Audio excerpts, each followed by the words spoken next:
میں مل کے بیٹھ جائیں، قریب ہو کر بیٹھ جائیں، بیچ میں خلا نہ چھوڑیں، دل جمی کے ساتھ سکون کے ساتھ بیٹھیں۔ یہ نوجوان جو کھڑے ہوئے ہیں بیٹھ جائیں، کوئی کھڑا نہ رہے، بہت جلدی بیٹھ جائیں۔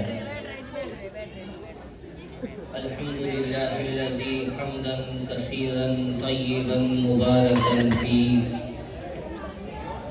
وصلی اللہ علی خیر خلقہ محمد وآلہ واصحابہ وازواجہ وذریاتہ وآل بیتہ اجمعین۔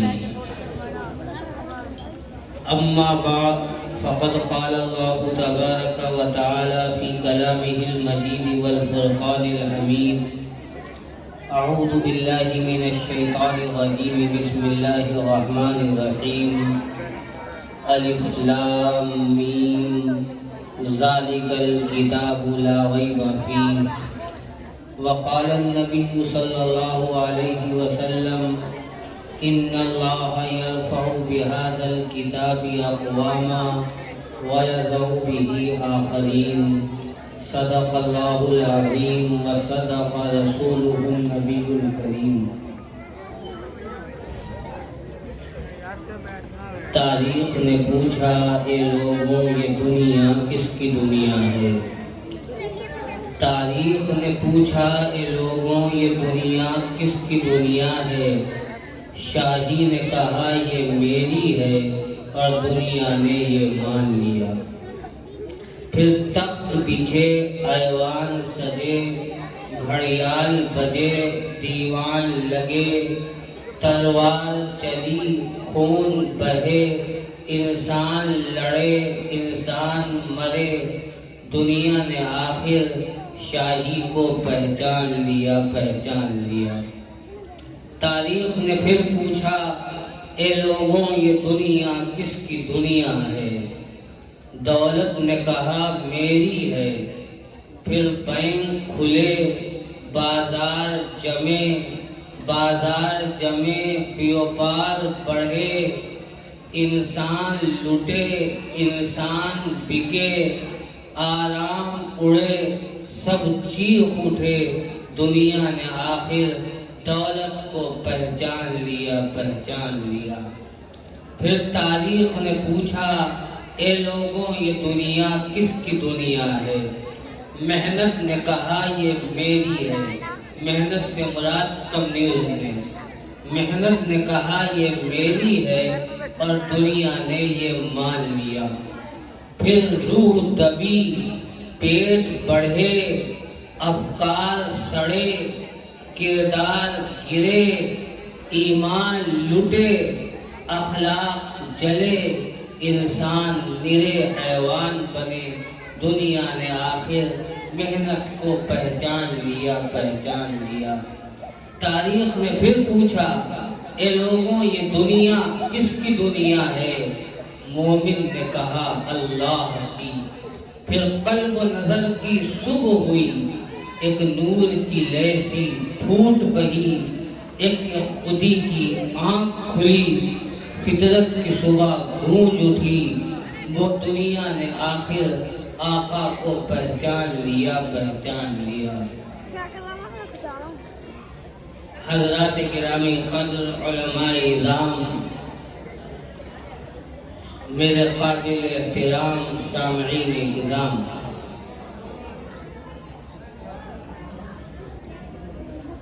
آپ کا یہ اجلاس دستار بندی کے عنوان سے انعقاد پذیر۔ آپ جانتے ہیں کہ دستار بندی کس کی ہوگی؟ ظاہر ہے ان لوگوں کی ہوگی جنہوں نے اللہ کا کلام یاد کیا، یعنی قرآن پاک کو اپنے سینے میں محفوظ کر لیا، یعنی الحمدللہ سے والناس تک اللہ کے کلام کا ایک حرف یاد کیا۔ اسی قرآن کے بارے میں خود رب کائنات نے بالکل شروع میں کہا ذالک الکتاب لا ریب فیہ، یہ جو قرآن ہے جو اللہ کی طرف سے اللہ کے آخری پیغمبر ہم سب کے آقا محمد رسول اللہ صلی اللہ علیہ وسلم پر نازل کیا گیا، اس میں کسی قسم کے شک و شبے کی گنجائش نہیں، اور گنجائش نہ ہونے کا طریقہ زمانوں میں بدلتا رہا۔ انہی میں ایک یہ ہے، اللہ نے اس قرآن کو حفاظ کے سینوں میں محفوظ کر دیا۔ اگر دنیا کی پرسیں قرآن میں تغیر کرنا چاہیں اور اس کے اندر تبدیلی لانا چاہیں، اللہ کے یہ بندے جن کے قلب میں ایک ایک لفظ نقش ہے اور مستحضر ہے، یہ اس کو ٹوک دیں گے اور یہ بتلائیں گے کہ اس کے اندر تبدیلی نہیں کی جا سکتی، کیونکہ اللہ نے خود کہا ہے ذالک الکتاب لا ریب فیہ، اس قرآن میں کسی قسم کے شک و شبے کی گنجائش نہیں۔ اللہ کے اس وعدے کی تکمیل کا ذریعہ وہ حفاظ ہیں اور وہ علماء ہیں، یا یوں کہیے کہ وہ مدارس و مکاتب ہیں جو اللہ کے اس وعدے کی تکمیل کو اسباب کی دنیا میں درجہ اسباب میں پورا کر رہے ہیں۔ اور یاد رکھیے کہ یہ قرآن ہی وہ سرمایہ ہے جو آپ کو عزت دینے والا ہے، اور قرآن ہی وہ چیز ہے جو آپ کو دنیا اور آخرت میں رسوا کرنے والی ہے۔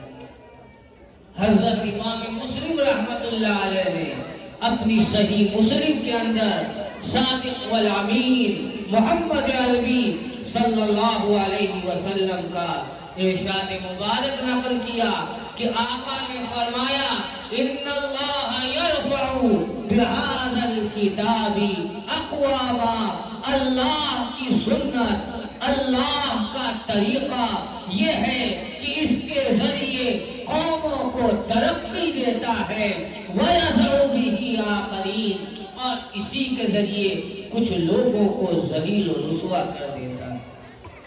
محدثین اس حدیث کی شرح میں تحریر فرماتے ہیں کہ جو قرآن کی اتباع کرے، قرآن کی حفاظت کے انتظام کرے اور قرآن کے مطابق زندگی گزارنے کی کوشش کرے، اللہ اسے دنیاوی زندگی میں بھی سرخرو کرتا ہے اور اخروی زندگی میں بھی کامیاب و کامران کرتا ہے۔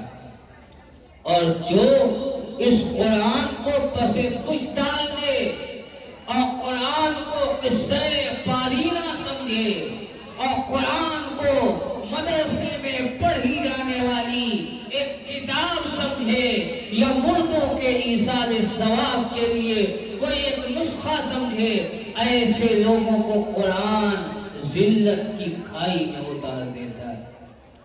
یہ کسی مولوی کا قول نہیں بتا رہا، کسی شیخ و مرشد کا لطیفہ نہیں سنا رہا، یہ اس اللہ کے پیغمبر کا فرمان ہے جس کے بارے میں قرآن قسم اٹھا کے کہتا ہے وَمَا يَنْطِقُ عَنِ الْهَوَىٰ إِنْ هُوَ إِلَّا وَحْيٌ يُوحَىٰ، پیغمبر جو بولتے ہیں وہ بولتے ہیں جو اللہ کی طرف سے ان کے قلب پر القاء کیا جاتا ہے۔ ساری دنیا کا عقیدہ ہے کہ یہ ہو سکتا ہے کہ چاند اپنی چاندنی کھو دے، یہ ہو سکتا ہے سورج بے نور ہو جائے، یہ ہو سکتا ہے ستارے چھڑ جائیں، یہ ہو سکتا ہے سریا خشک ہو جائے، یہ ہو سکتا ہے آسمان پھٹ جائے، یہ ہو سکتا ہے زمین شق ہو جائے، یہ ہو سکتا ہے چاند بے نور ہو جائے، لیکن یہ نہیں ہو سکتا کہ اللہ کے آخری پیغمبر جناب محمد رسول اللہ صلی اللہ علیہ وسلم نے جو فرما دیا اس میں کسی قسم کی کمی اور زیادتی ہو جائے۔ ایک واقعہ امام بخاری رحمت اللہ علیہ نے کتاب المغازی میں نقل کیا کہ حضرت سعد اور امیہ ابن خلف میں دوستی تھی اور اسلام سے پہلے دوستی تھی اور بہت جگری دوست تھے۔ امیہ ابن خلف جب مدینہ جاتا تو حضرت سعد کے پاس قیام کرتا اور حضرت سعد رضی اللہ تعالی عنہ جب مکہ آتے تو حضرت سعد امیہ ابن خلف کے پاس قیام کرتے۔ اللہ تعالیٰ نے حضرت سعد کے مقدر میں ایمان رکھا تھا۔ حضرت سعد ایمان لے آئے اور ایمان لانے کے بعد مکہ آئے، امیہ ابن خلف کے پاس قیام کیا اور امیہ ابن خلف سے کہنے لگے کہ مکہ آیا ہوں، کعبہ کے طواف کو دل چاہتا ہے، چاہتا یہ ہوں کہ کعبۃ اللہ کا طواف کر لوں۔ امیہ ابن خلف نے کہا کہ دوست، ہم جس موقع کو مناسب سمجھیں گے تمہیں لے چلیں گے اور لے چل کر تمہیں طواف کرا لیں گے۔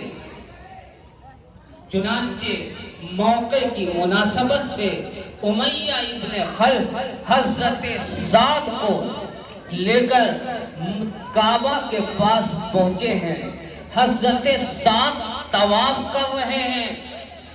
مکے کا سردار ابو جہل کی نگاہ حضرت سعد پر پڑتی ہے۔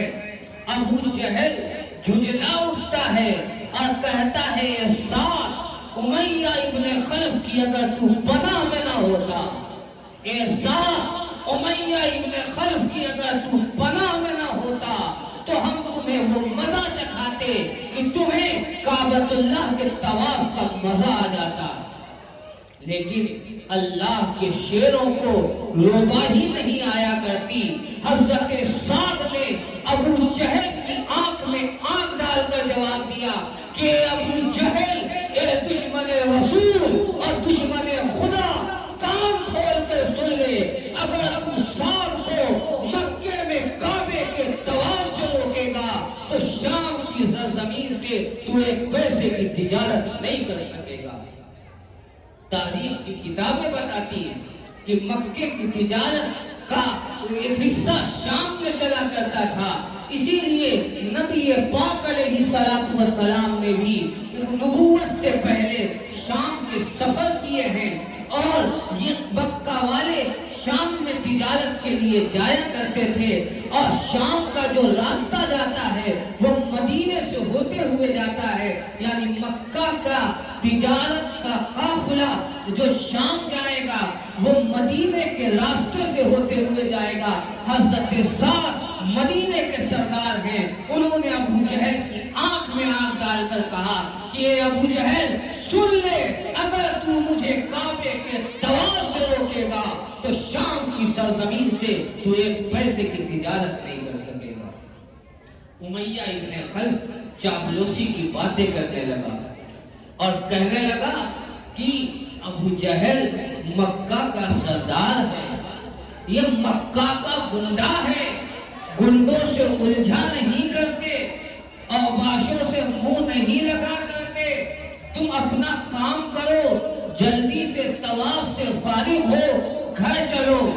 حضرت سعد کو طیش آیا اور حضرت سعد نے کہا، اے امیہ، کان کھول کے سن لے، ہم نے کمری والے محمد کی زبان سے سنا ہے کہ امیہ غلامان مصطفیٰ کے ہاتھوں مارا جائے گا، امیہ غلامان مصطفیٰ کے ہاتھوں مارا جائے گا۔ امیہ کے زبان سے، امیہ کے کانوں میں یہ جملہ پڑھنا تھا، حالانکہ وہ جناب رسول اللہ پر ایمان نہیں رکھتا تھا۔ امیہ کے پیروں کے نیچے سے زمین کھسک گئی اور حضرت سعد سے پوچھا، اے دوست، ابھی تک وہ دشمن تھا، اب پوچھتا ہے، اے دوست، کیا واقعی محمد نے ہمارے بارے میں یہ کہا ہے کہ امیہ غلامان مصطفیٰ کے ہاتھوں مارا جائے گا؟ حضرت سعد نے فرمایا کہ سعد آپ کے ان کانوں نے سنا ہے کہ میرے آقا نے کہا ہے امیہ غلامان مصطفیٰ کے ہاتھوں مارا جائے گا۔ امیہ گرتا پڑتا گھر پہنچا، امیہ کی بیوی نے دیکھا چہرے کا رنگ فق ہے، حلیہ بگڑا ہوا ہے، پریشانی کا عالم ہے۔ امیہ کی بیوی نے پوچھا کیا ہوا؟ کسی دشمن نے دھمکی دے دی، کوئی مسئلہ پیش آ گیا، کوئی جان کا خطرہ ہو گیا؟ اس نے کہا نہیں، میرے دوست ساتھ نے بتلایا ہے کہ محمد صلی اللہ علیہ وسلم نے فرمایا کہ امیہ غلامان مصطفیٰ کے ہاتھوں مارا جائے۔ امیہ کی بیوی نے کہا کہ واقعی محمد نے یہ بات کہی ہے۔ حضرت سعد کے واسطے سے امیہ ابن خلف نے کہا کہ ہاں میرے دوست سعد نے بتایا ہے کہ آپ صلی اللہ علیہ وسلم نے یہ فرمایا۔ امیہ کی بیوی کہہ رہی کہ سن لو، اگر محمد نے یہ بات کہی ہے تو تم غلامان مصطفیٰ کے ہاتھوں مارے جاؤ گے۔ امیہ نے کہا تو اچھی گھر والی نکلی، مرے پہ دو لاتے اور رسید کی۔ ارے تجھے تو جینے کے گر سکھانا چاہیے، تجھے تو زندگی کا راستہ بتانا چاہیے، تجھے تو مسئلے کا حل تلاش کر کے دینا چاہیے۔ ارے تو اور یہ کہہ رہی کہ اگر محمد نے یہ کہا ہے تو تو غلامان مصطفیٰ کے ہاتھوں مارا جائے گا۔ امیہ کی بیوی نے کہا اگر تو جینا چاہتا ہے تو میری بات کو اپنے دامن سے باندھ لے۔ سن، کبھی محمد صلی اللہ علیہ وسلم سے دشمنی کا اظہار مت کرنا، آپ سے کبھی جنگ کے لیے جانے کو تیار مت ہونا، کبھی جنگ پر آمادہ نہ ہونا، ان کے خلاف میدان کارزار میں نہ اترنا، کیونکہ اسلام کا قانون ہے جو دروازے بند کر لے اس کے لیے امن ہے، جو ہتھیار ڈال دے اس کے لیے امن ہے، جو صلح کر لے اس کے لیے امن ہے۔ تم قسم کھاؤ کہ کبھی بھی غلامان مصطفیٰ کے ہاتھوں لڑنے نہیں جائیں گے۔ وہ امیہ قسم کھاتا ہے، لات کی قسم، عزا کی قسم، مناف کی قسم، ہم نہ محمد سے دشمنی کا اظہار کریں گے اور نہ غلامان مصطفیٰ سے لڑنے جائیں گے۔ بات ہو گئی، دن گزرتے گئے اور محمد عربی صلی اللہ علیہ وسلم کا فرمان کے صادق ہونے کا وقت آتا گیا، اور پھر وہ وقت آیا جو بدر کا موقع ہوا۔ تب مکہ کے سرداروں کو اکٹھا کیا گیا اور ابو جہل کے کان میں یہ بات پہنچ چکی تھی کہ امیہ قسم کھا چکا ہے کہ محمد کے مقابلے میں تلوار نہیں اٹھائے گا۔ خود ابو جہل امیہ کے گھر پہ پہنچتا ہے اور کہتا ہے چل چل بدر کے میدان کی طرف چل، چل بدر کے میدان کی طرف چل، چل وہ لات عزا کی عزت کو بچانے کے لیے چل، چل مناف کی عزت کو بچانے کے لیے چل، چل مکہ میں رکھے ہوئے بتوں کو بچانے کی عزت کو بچانے کے لیے چل، چل کعبہ میں رکھے ہوئے بتوں کی عزت کو بچانے کے لیے چل، چل بدر کے میدان کی طرف غلامان مصطفیٰ کے مقابلے میں شمشیر کو اٹھانے کے لیے چل۔ امیہ کہتا ہے مجھے چھوڑ دے، میرے بدلے شعور لے لے۔ ابو جہل کہتا ہے نہیں نہیں تجھے چلنا پڑے گا۔ ابو جہل سے امیہ کہتا ہے میرے بدلے میرے غلام کو لے جا۔ ابو جہل کہتا ہے نہیں تجھے چلنا پڑے گا۔ امیہ کہتا ہے دو غلام کو لے جاؤ۔ ابو جہل کہتا ہے نہیں امیہ تمہیں چلنا پڑے گا۔ امیہ معذرت کر رہا ہے، ابو جہل اصرار کر رہا ہے۔ بالآخر ابو جہل نے تانا دیا کہ تو گھر بیٹھ جا، چوڑی پہن کے گھر بیٹھ جا اور اپنی بیوی کو اپنے بدلے بھیج دے۔ امیہ کو غیرت آئی، اونٹ پر سوار ہوا، بیوی نے پکڑا، دامن پکڑا اور کہا امیہ قسم کھائی تھی یاد نہیں ہے؟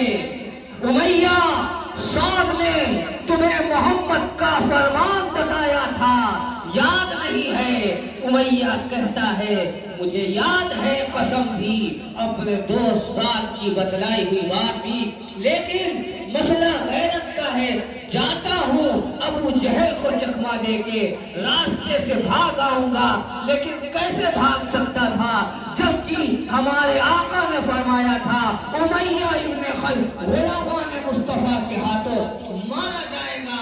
امیہ بدر کی طرف بڑھ رہا ہے اور بھاگنے کا راستہ تلاش رہا ہے، ابو جہل پیچھے پیچھے، امیہ آگے آگے، ابو جہل پیچھے پیچھے، امیہ آگے آگے۔ آقا نشان لگا کر بتائے ہیں یہاں امیہ مارا جائے گا، یہاں ابو جہل مارا جائے گا، یہاں عتبہ مارا جائے گا، یہاں شیبہ مارا جائے گا۔ ادھر امیہ بھاگنے کا راستہ تلاش رہا ہے، ادھر میرے آقا امیہ کی قتل گاہ متعین کر رہے ہیں۔ پھر چشمے فلک نے یہ منظر دیکھا، دنیا نے یہ نظارہ دیکھا، امیہ ابن خلف بدر کے میدان میں اترتا ہے اور غلامان مصطفیٰ اور مکہ کے غلام حضرت بلال کے ہاتھوں مارا جاتا ہے۔ اور میرے آقا نے جو فرمایا تھا کہ امیہ غلامان مصطفیٰ کے ہاتھوں مارا جائے گا، میرے آقا کا فرمان سچ ہوا۔ کیوں؟ اللہ نے فرمایا وما ينطق عن الهوى ان هو الا وحی یوحی، آقا جو فرماتے ہیں وہ سچ ہوتا ہے۔ اسی لیے آقا نے فرمایا تھا ان اللہ یرفع بهذا الکتاب اقواما ویضع به آخرین، قرآن کو تھامو گے، قرآن کو دستور حیات بناؤ گے، قرآن کو نمونے زندگی بناؤ گے، دنیا میں بھی باعزت ہوگے، آخرت میں بھی کامیاب ہوگے۔ وَيَضَعُ بِهِ آخَرِينَ، قرآن کو چھوڑو گے، قرآن کو پسے پش ڈالو گے، قرآن کو اپنی بستی کا ذریعہ سمجھو گے، دنیا میں بھی رسوا ہوگے، آخرت میں بھی برباد ہوگے۔ تاریخ گواہ ہے امت مسلمہ نے جب قرآن سے رشتہ توڑا ہے، یہ امت ذلیل ہوئی ہے، یہ امت ناکام و نامراد ہوئی ہے، اور جب امت نے قرآن سے رشتہ جوڑا ہے یہ امت کامیاب و کامرہ ہوئی ہے۔ آؤ، اگر تمہارے سینے میں دل ہے اور خون گرم ہے، میں تمہیں تاریخ کے جھروکے سے ہلکے سے اشارہ کرنا چاہتا ہوں۔ آپ نے تاریخ کو پڑھا ہوگا، جب کمیونزم کا انقلاب ہوا اور روس پر کمیونزم کا غلبہ ہوا، لیلن اور نارس نے نعرہ دیا، اور نعرہ یہ دیا سب کو روٹی، سب کو کھانا، سب کو روٹی، سب کو کھانا، سب کو نوکری۔ علماء نے سمجھایا، دین کے مقتداؤں نے سمجھایا، دیکھو یہ نعرہ دکھاوے کا نعرہ ہے، یہ سونے کے دانے تمہیں دولت دینے کے لیے نہیں دیے گئے، یہ تمہارا شکار کرنے کے لیے ڈالے جا رہے ہیں۔ نوجوانوں نے کہا، دین اور بوڑھوں نے کہا، عورتوں نے کہا، یہ مولوی فرسودہ مزاج ہوتے ہیں، یہ قدامت پسند ہوتے ہیں، یہ ترقی کے راہ میں رکاوٹ چاہتے ہیں۔ جب لیلن اور نارس یہ کہتے ہیں سب کو روٹی ملے گی، سب کو کھانا ملے گا، سب کو ملازمت ملے گی، سب برابر ہوں گے، لہذا ہم لیلن کی بات مانیں گے، ہم نارس کی بات مانیں گے، ہم مولوی کی بات نہیں مانیں گے۔ جب اس نے دیکھا پہلا پھندا ہمارا کامیاب ہوا، اس نے دوسرا پھندا ڈالا کہ ہم اب اپنے ملک میں نام کو رکھو گے جو نام اسلام سے تعلق نہ رکھتے ہو، لہذا نام کی تبدیلی ہوئی۔ جب یہ دوسرا پھندا بھی اس کا سٹ بیٹھا، اب اعلان کرتا ہے جب ملک پہ تسلط ہوتا ہے کہ ملک میں اب وہ نظام چلے گا جو نظام کمیونزم کا ہے، اب اسلام کا نظام نہیں چلے گا، اب اسلام باقی نہیں رہے گا۔ اب مسلمانوں کی آنکھ کھلتی ہے کہ ارے یہ کیا ہوا، ہم سے تو ہمارا دین چھین لیا گیا۔ لیکن اس وقت حالات اتنے تبدیل ہو چکے تھے کہ مقابلے کی ہمت نہیں تھی۔ میں صرف اشارے کر رہا ہوں، علماء کو شہید کر دیا گیا، علماء کو پہاڑوں کی چٹانوں میں چھوڑ دیا گیا، علماء کو برف کی سیڑھیوں میں دبا دیا گیا، صرف علماء باقی رہے جو ہجرت کر گئے تھے یا روپوش ہو گئے تھے. روس کی سرزمین پر اعلان ہو جاتا ہے کہ اب مسجد میں اذان نہیں دی جا سکتی، اس لیے کہ اذان عربی میں ہے، عربی کے زبان کا تلفظ نہیں ادا کیا جا سکتا. روس کی سرزمین پر آپ اپنا نام عبداللہ، عبد الرحمن، عبید الرحمن نہیں رکھ سکتے، اس لیے کہ یہ عربی میں ہے. مسجد کے منبر سے اللہ اکبر کی صدا نہیں لگائی جا سکتی، اس لیے کہ یہ عربی میں ہے. مسجدوں کو تالے لگا دیے گئے، مسجدوں کو شراب خانوں سے تبدیل کر دیا گیا. کفر نقل کفر، کفر نباشت، مسجد کو سور کا باندھنے کا استبل بنا دیا گیا. مسجد میں شراب کے اڈے قائم ہو گئے، مسجد میں سور کو باندھ دیا گیا. اعلان ہو گیا قرآن نہیں رکھا جا سکتا. اگر کسی کے گھر میں قرآن پایا گیا اس کو سزائے موت ہوگی. گھر میں قرآن کا صفحہ مل گیا 10 سال کی سزا ہوگی. قرآن پکڑا ہوا پڑھتا ہوا پکڑا گیا عمر قید ہو جائے گی. یہ اس روس کی سرزمین کا حال بیان کر رہا ہوں جہاں امام بخاری پیدا ہوئے، بخاری لکھی گئی. یہ اس روس کی سرزمین کا حال ہے. جہاں امام ترمذی پیدا ہوئے، ترمذی لکھی گئی. یہ اس روس کی سرزمین کا حال ہے. جہاں علامہ سید شریف جرجانی کا مدرسہ چلتا تھا، یہ اس سرزمین کا حال ہے. جہاں ہدایہ لکھی گئی، یہ اس سرزمین کا حال ہے. جہاں امت کے بڑے بڑے علماء پیدا ہوئے، لیکن آج وہاں اذان نہیں دی جا سکتی، آج وہاں سورہ فاتحہ نہیں پڑھی جا سکتی، آج وہاں قرآن نہیں پڑھا جا سکتا. وہاں مسجد کے محراب صدا لگا رہے ہیں. کہاں گئے وہ محمد کے مت والے جو اللہ اکبر کی صدائیں بلند کیا کرتے تھے؟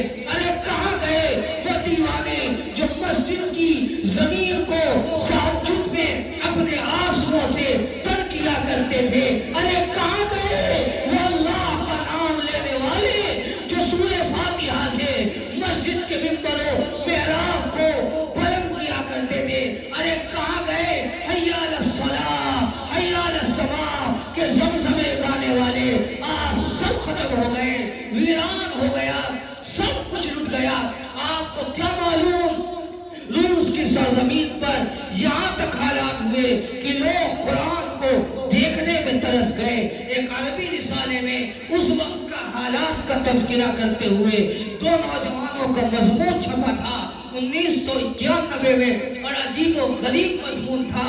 مضمون یہ تھا کہ 2 نوجوان، ہندوستان کے نوجوان روس کی سرزمین پر کمیونزم کے انقلاب کے بعد یا انقلاب کے وقت وہاں گئے اور جا کر دورہ کرنا چاہا کہ دیکھیں کہ روس کی سرزمین پر کیا حال ہے.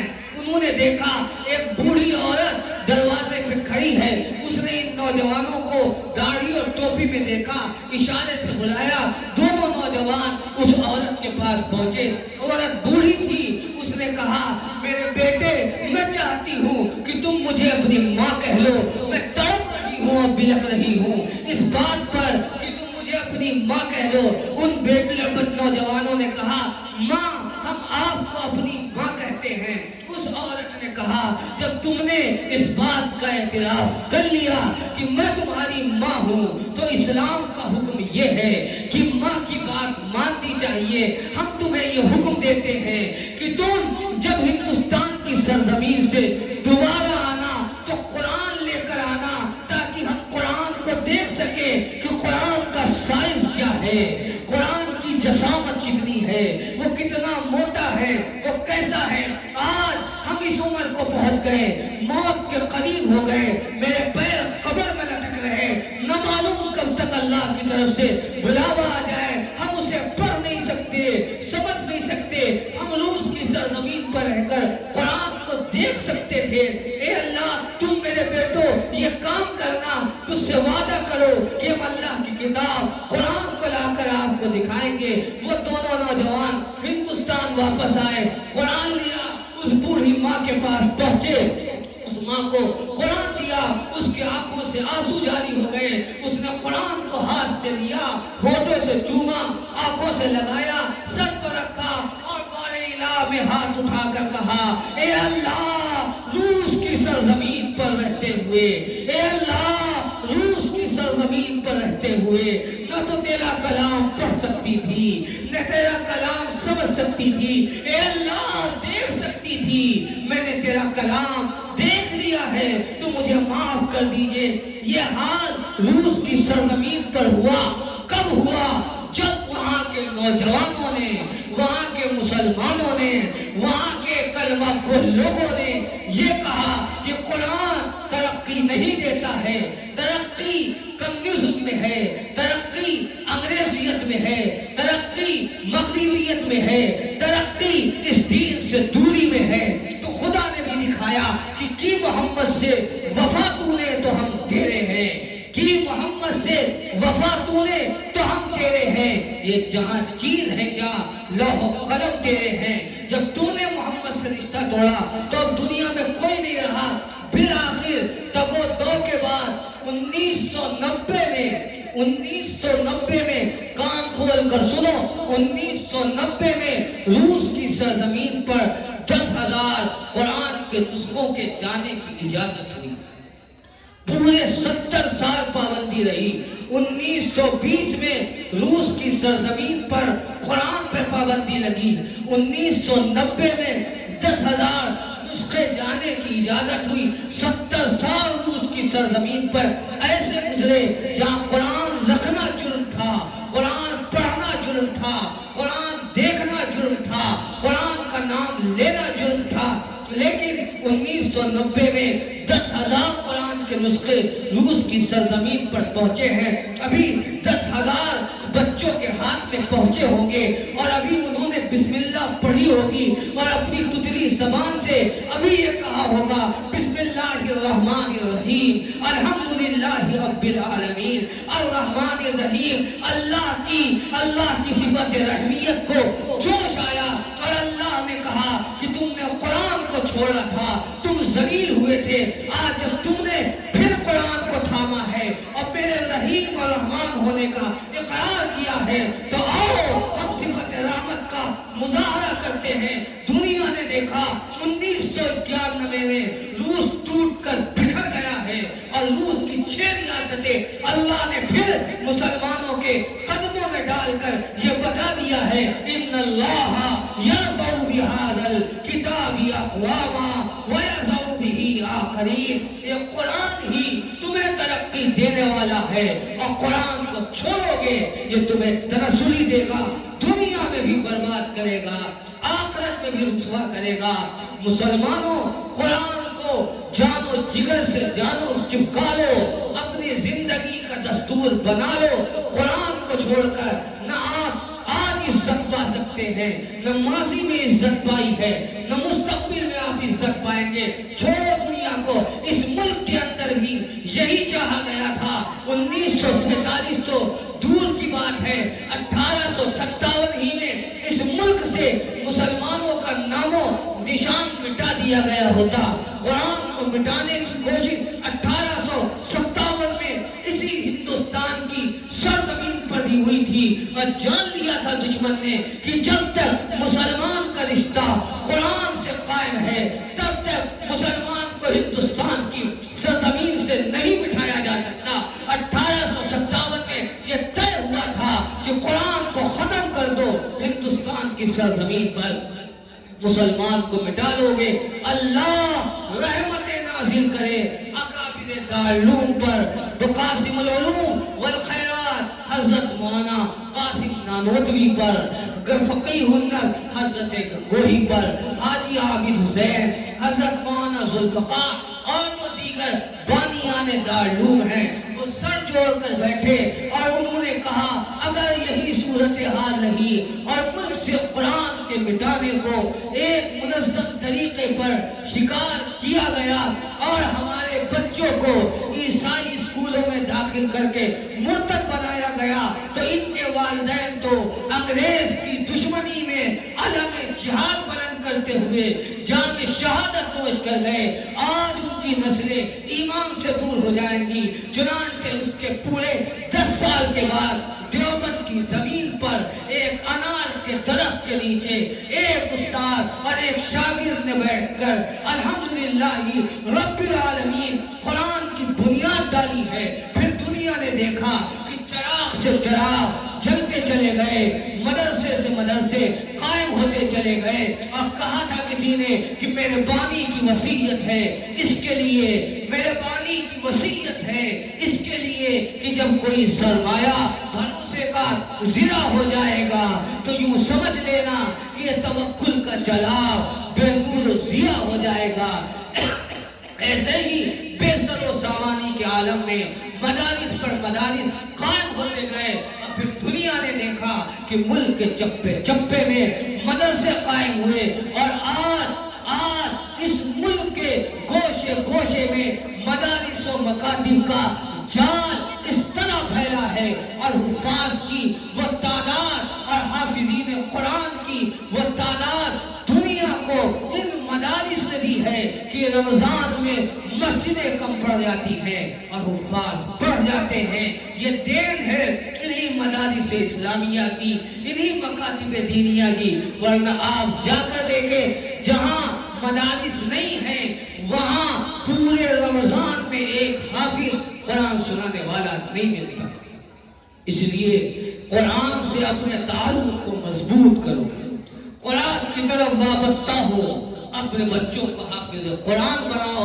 اور جو درسگاہیں حافظ قرآن بنانے کا پاور ہاؤس ہے اور جہاں قرآن پڑھایا اور سکھایا جاتا ہے، انہیں اپنی جان سے زیادہ عزیز جانو، انہیں اپنی حرمت سے زیادہ محبت کی نگاہ سے دیکھو. یہ مدارس سلامت ہیں، آپ سلامت ہیں، یہ مدارس باقی ہے، آپ باقی ہیں، یہ مدارس زندہ ہیں، آپ زندہ ہیں. آج جو آپ کے چہرے پر ٹوپی اور آپ کے چہرے پر داڑھی نظر آ رہی ہے، یہ دین ہے انہی مدارس اسلامیہ اور مکاتب دینیہ کی. اپنا تمام تر قوت اور اپنی تمام تر توانائی اور صلاحیتوں کو ان مدارس کے لیے صرف کرو. یہ مدارس باقی ہیں، قرآن باقی ہے. یہ میں درجہ اسباب کی بات کر رہا ہوں. اگرچہ اللہ کی ذات اسباب سے بالا تر ہے، وہ حفاظت کروانے میں آئے گا تو بغیر اسباب کے بھی حفاظت کروا سکتا ہے. لیکن دنیا دار الاسباب ہے. ہم اسباب کے دائرے میں یہ بات کرتے ہیں کہ مدارس باقی ہیں تو قرآن باقی ہے، اور قرآن باقی ہے تو آپ باقی ہیں. اگر قرآن ختم ہوا تو جس طرح روس کی سرزمین پر انسان قرآن دیکھنے سے محروم ہوئے ہیں، ہندوستان کی سرزمین پر بھی یہ تاریخ دہرائی جا سکتی ہے. اس لیے اس قرآن کو عظمت کی نگاہ سے دیکھو، قرآن پڑھنے والوں کی محبت کی نگاہ سے دیکھو. ان مدرسوں کو اپنی جان سے زیادہ عزیز جانو، ان کو محبت بھری نگاہ سے دیکھو، ان کا عزت و احترام کرو. ہر تو موڑ پر ان کا تعاون کرو، ان کی ضرورتوں کی تکمیل کرو. اللہ تعالیٰ آپ کی ضرورتوں کی تکمیل کرے گا. پاک پروردگار عالم جو کچھ کہا گیا اس پر ہمیں آپ کو ہر ایک کو عمل کی توفیق نصیب فرمائے.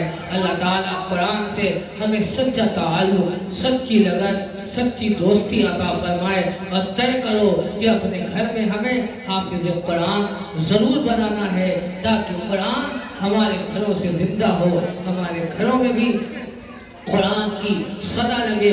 اللہ تعالی ہم سب کے لیے قرآن کو آخرت میں ذریعہ نجات و شفاعت کا ذریعہ بنائے. وآخر دعوانا ان الحمدللہ.